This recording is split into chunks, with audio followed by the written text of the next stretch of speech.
host of the Gridiron.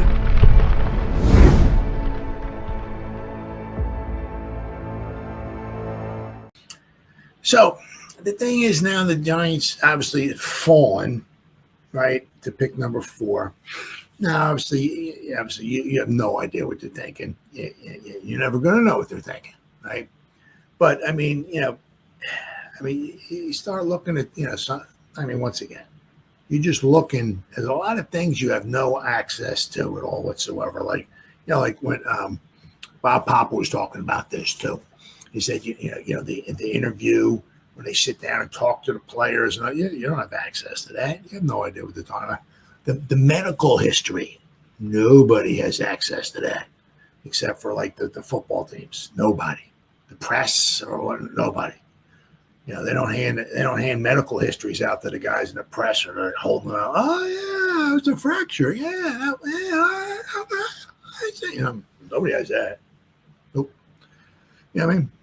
But obviously, what you don't want to do, especially if you have that high of a pick, is just, we need a quarterback. We gotta take a quarterback. We gotta take a player worthy of pick number 4. That's what they gotta look at, right? And if it's not a quarterback, you don't take a quarterback. You take one maybe later on, right? Maybe Jalen Milroe in the second round, because he declared to come out. Now, apparently he's supposed to have a nice ceiling and all that and everything. Didn't have super spectacular numbers, but, he might be somebody that maybe Daboll can work with, right? So maybe what would that be? A day 2 pick, possibly. We'll have to wait and see. But the Giants went out and they scouted 4 other quarterbacks, right, that weren't not named Cam Ward or Shedeur Sanders. All right. Oh, where are we at here? Okay. Giants sent top execs to scout 4 quarterbacks not named Cam Ward or Shedeur Sanders, as per a report. The Giants finally ended their long and troubling losing streak in Week 17, but the upset victory over the Colts may have cost them the number 1 overall pick in the draft. In fact, Big Blue has dropped all the way from 1 in the draft to number 4, falling below the Patriots, the Titans, and the Browns. Considering top-ranked quarterback prospect Cam Ward and Shedeur Sanders are expected to go top 3, that could leave the Giants on the outside looking in at the position once again. But you need. I like to build the trenches on out. Now I don't know if there's there's apparently some good tackles. I don't know if the Giants are going to take a tackle. We have Illuminor. We got Andrew Thomas. I don't know why they would want to take a tackle. I don't know. Unless there's somebody there that just can't miss. I don't know. But I would love to build the trenches. Let's get the trenches built, and then let's worry about there's plenty of options out there as far as quarterbacks, plenty, right? But if we can't get our trenches fixed, I don't know if it really matters who we have a quarterback. Unless Patrick Mahomes is available, somebody like that. But so what might General Manager Joe Schoen and head coach Brian Daboll do if they miss out on Ward and Sanders in round 1? Per New York Post reporter Ryan Dunleavy, there are at least 4 other quarterbacks, 2025 quarterback prospects, that this front office has done extensive research on to this point. Giants also reportedly had their top scouting execs get multiple live exposures to 4 quarterbacks forecasted to be mid-round picks. Jalen Milroe, who is apparently, has a good high ceiling on him. His numbers are not off the chart now, right? Could be like a Josh. I'm not saying. But like how a Josh Allen did not have super spectacular numbers in college. You work with him, right? And look what he's doing now. Mississippi's Jackson Dart, Texas' Quinn Ewers, and Georgia's Carson Beck, Dunleavy relayed on December 30th. Targeting one of these 4 in, let's say, round 2 or 3 would presumably mean signing a veteran bridge quarterback to compete with them out of the gates. Now, there's going to be plenty of quarterbacks out there. And let's not forget also, too, right, is that free agency, right, starts before the draft. So the Giants will, have, right? I don't know. Sam Darnold, he's going to be a big name out there. They're going to let him go, and they got McCarthy, right? Heir apparent, he's going to step in. What's Darnold going to want, though? I mean, the Giants have, $60 million or so in salary cap space. Somewhere you look at over the cap, you look at Spot Track, they have different numbers, but what's Darnold going to want? But I mean, there's plenty of other guys out there too the Giants could bring in at quarterback. So let's see. Targeting one of these four, right? So you would need bridge quarterback. The top bridge quarterbacks are expected to hit the market include Justin Fields. That's if the Steelers are going to sign Russell Wilson. Did not look extremely well in some of his games, but I mean, the thing is with Russell, well, he might cost you more. I don't know, Justin, who knows? Jameis Winston. And the thing is with Jameis Winston can throw you in a game. He can also throw you out of a game. He can throw you 5 touchdown passes so fast it can make your head spin. He can also throw you 5 interceptions so fast it can make your head spin as well, too. So, Mac Jones, Mason Rudolph, Carson Wentz, Cooper Rush. I guess his contract maybe with the Cowboys is over. He's been a decent backup quarterback, but Trey Lance and Andy Dalton. Although trade candidates like Kirk Cousins could enter the conversation as well too. On the bright side, this sort of draft strategy would also allow the Giants to spend their first round pick on one of the most talented prospects at an alternative position, because we need help, right? Like cornerback, defensive line, or offensive line, or another wide receiver, because there's some good wide receivers. That's the nice thing, what I mean? Because if you figure maybe if the Giants were to pick 4, that's all I'm going by, right? If Hunter goes in there, Ward and Sanders goes in there, you got the pick of everything else. You don't have Ward or Sanders, okay? But I'm an idiot. I can't remember, so please forgive me. I'm a moron. I know that. This is the wide receiver from Arizona, supposed to be really up there. Supposed to be.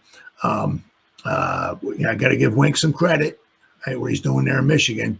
Mason, I believe the guy, Mason Graham or Graham Mason, whatever, the defensive lineman from Michigan. If he's that good, that's the guy I'm taking. I'm building up the trenches. That's what I'm doing. We do need somebody quite possibly to replace Banks. Move him to the other side of the field, right? And let's get a number 1 cornerback, hopefully, right? So there's the cornerback from Michigan as well. So I mean, there's a couple wide receivers, there's a couple tackles way up there as well too. We can certainly use a tackle because right.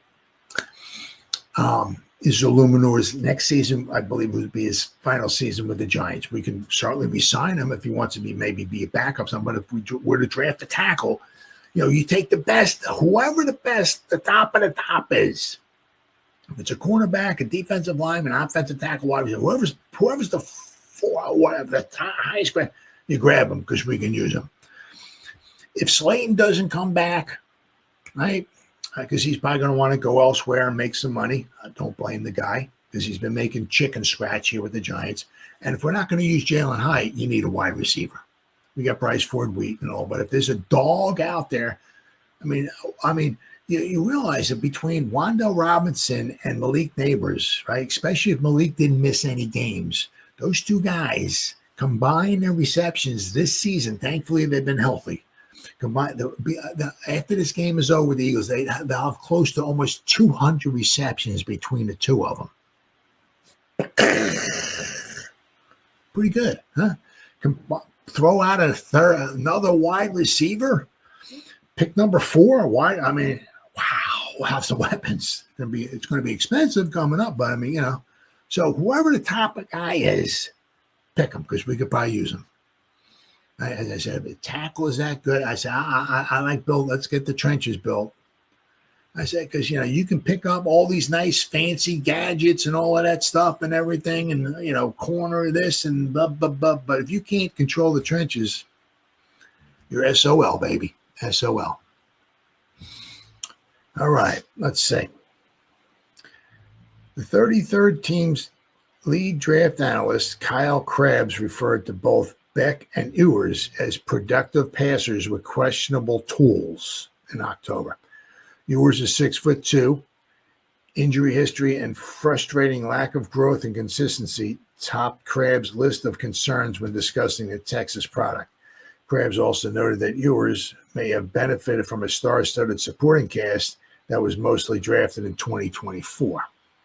Still, Ewers' natural throwing ability is worth looking into despite an up-and-down junior campaign in 2024. In a separate scouting report, Krabs wrote that Beck is held in high regard for his football IQ and throwing with anticipation. However, the draft analyst was more critical of Beck's precision accuracy, which is something you need, and ability to create outside of the structure of the offense. Jalen Milroe would profile opposite Beck in that regard, providing above-average dual-threat athleticism and creativity, but the Alabama product has had trouble reading defenses and progressing through reads. Oh, my God. It's unclear if his game will translate at the NFL level. I've heard some nice things possibly about him, but, it's not. It doesn't matter what we think, what the draft experts think. It's what if Shane and Daboll around what they think. But I mean, if Milroe can't read defenses or progressing through reads, I mean, that's almost like Daniel Jones, right? Forget about it. And finally, there's Dart, who has put up big numbers inside Lane Kiffin's Ole Miss offense. Krabs' concern here is that the system has helped elevate Dart into an NFL prospect despite the clear cracks in his game, both under pressure and once he ventures off script. Krabs described the 6'2" Dart as a long-term developmental quarterback that could produce inside a balanced offense, embraces play-action passing as an above-average clip. So, what might it cost for the Giants to trade up for Cam Ward or Shedeur Sanders? Within his December 30 article with the New York Post, Dunleavy also detailed what it might cost for the Giants to trade up to number one for either Ward or Sanders. Because let's not forget, right? The Giants couldn't trade up last year with the Patriots because the Patriots wanted a quarterback. If the Giants traded up with the Patriots would get some draft capital so they could help build a team, but they would probably they couldn't trade. They couldn't take May. Right? They're going to fall out of that, and they're like, well, we're going to slide back to 6, and they're like, yeah, there's no quarterbacks back there that we want. We want Jaden Daniels. We want May, right? We want one of those couple guys. And if we fall back to 6, that's not happening. We're screwed. So when that deal, I mean, you heard on Hard Knocks, Shane was talking to I can't remember the guy's name, the GM, and they said, no, we're gonna stay put. We're gonna stay put where we're at because they want a quarterback. And I said, if there's a quarterback that you love, that you all chips in the middle of the table, all that stuff, everything, you take them, right? And the Patriots did not want to move from that. But that was last year. They don't need a quarterback. They need they need everybody else, right? Because they ain't very good. So if they could slide back to 4 and pick up some extra draft capital, they'll sign up for that in a heartbeat. Without question. So, maybe the Giants could work a trade with the Patriots. All right, what do we got here? The last time that number 1 was traded for 2023 was when the Panthers sent the Bears number 9, a future first rounder, 2 second rounders, and DJ Moore to move up to the top. But that was when the Panthers sent the Bears number 9. So, but also that too, right? But Sanders and Ward are not considered in scouting circles to be the same caliber of prospect as a Bryce Young or C.J. Stroud were, right? And also the Giants would only be moving up from 4 to 1, right? And moving up from 4 instead of 9 is a big difference in cost. Absolutely. The two best examples are from 2 decades ago, Dunleavy said, though trade returns have skyrocketed since then. Obviously, let's not forget, right? Giants went from 4 to 1, right? Eli, they took Phillip Rivers and they traded, right, for Eli, right? He cited the Chargers trading the number 1 pick to the Falcons in 2006 and famed the Rivers Eli Manning swap. The more recent Chargers deal cost the Falcons the number 5 overall pick that year, a 3rd rounder, and a future 2nd rounder, and a wide receiver, Tim Dwight, for Dunleavy.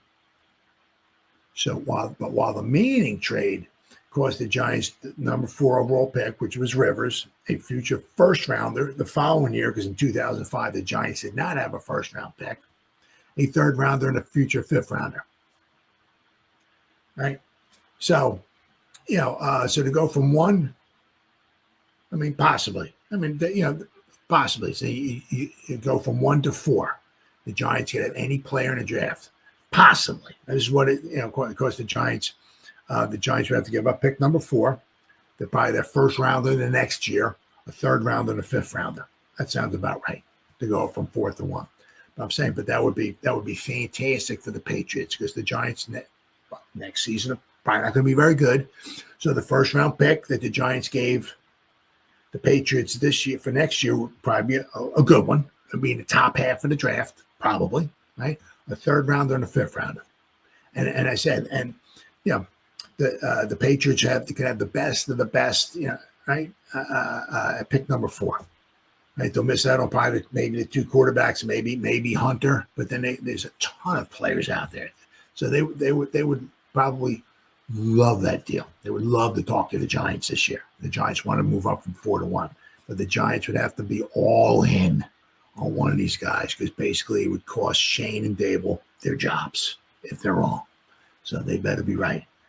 But there's a lot of guys. There's a lot of options out there. A lot of options. But if you're picking 4, 3, 2, 1, or whatever, and you take a quarterback, it's going to cost you your job if you're wrong, without question. Especially if you trade up and you trade away draft capital. Oh my God! And they're not worth the pick. It's going to set you back years.